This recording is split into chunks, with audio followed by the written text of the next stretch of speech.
বিএনপির ভারপ্রাপ্ত চেয়ারম্যান তারেক রহমান বলেছেন, দেশ ও দেশের বাইরে ষড়যন্ত্রকারীদের ষড়যন্ত্র থেমে নেই। তারা চায় একটি জনসমর্থনহীন সরকার ক্ষমতায় থাকুক। রাষ্ট্র কাঠামো মেরামতের ৩১ দফা ও জনসম্পৃক্ত বিষয়ে বিভাগীয় কর্মশালায় ভার্চুয়ালি যুক্ত হয়ে তিনি কথা বলেন। দলের নেতাকর্মীদের তিনি বলেন, ৩১ দফা বাস্তবায়ন করতে হলে অবশ্যই জনগণের কাছে যেতে হবে। প্রয়োজনে বিএনপির এই দফায় সংযোজন ও বিয়োজন হতে পারে বলেও জানান তারেক রহমান। নরসিংদীর মাধবদীর হেরিটেজ রিসোর্টে কর্মশালায় সভাপতিত্ব করেন বিএনপির যুগ্ম মহাসচিব খায়রুল কবির খোকন। বক্তব্য রাখেন কেন্দ্রীয় ও স্থানীয় নেতারা। এদিকে মুন্সিগঞ্জের মুক্তারপুর এলাইট কোল্ড স্টোরেজে বিএনপির কেন্দ্রীয় প্রশিক্ষণ কমিটির আয়োজনে কর্মশালা হয়েছে।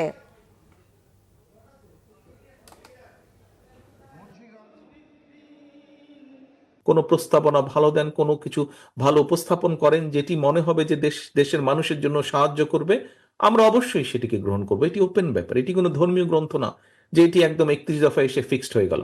যাদের সহযোগিতা ছাড়া আমরা 21 দফা বাস্তবায়ন করতে পারবো না, সেই জনগণ, এই জনগণের কাছে আপনাদেরকে যেতে হবে।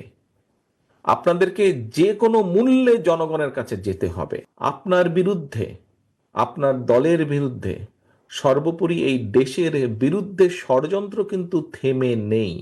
দুষ্ট লোকদের দুষ্টামি কিন্তু থেমে নেই।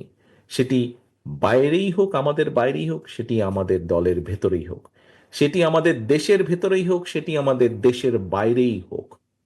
কারণ এই দেশের অর্থ সম্পদ, এই দেশের প্রাকৃতিক সম্পদ অনেকে লোভ দৃষ্টিতে তাকিয়ে থাকে। এই দেশে যদি একটি বিশৃঙ্খলা লাগিয়ে রাখা যায়, তাহলে এইগুলো অনেকের জন্য, দেশের ভেতরেই হোক, দেশের বাইরেই হোক, এই দেশে যদি একটি দুর্বল জনসমর্থনহীন সরকার, যারা জনগণকে রিপ্রেজেন্ট করে না, এরকম সরকারকে যদি ক্ষমতায় রাখা যায়, তাহলে এই দেশ থেকে অনেকে অনেক কিছু লুটে পুটে নিয়ে যেতে পারবে।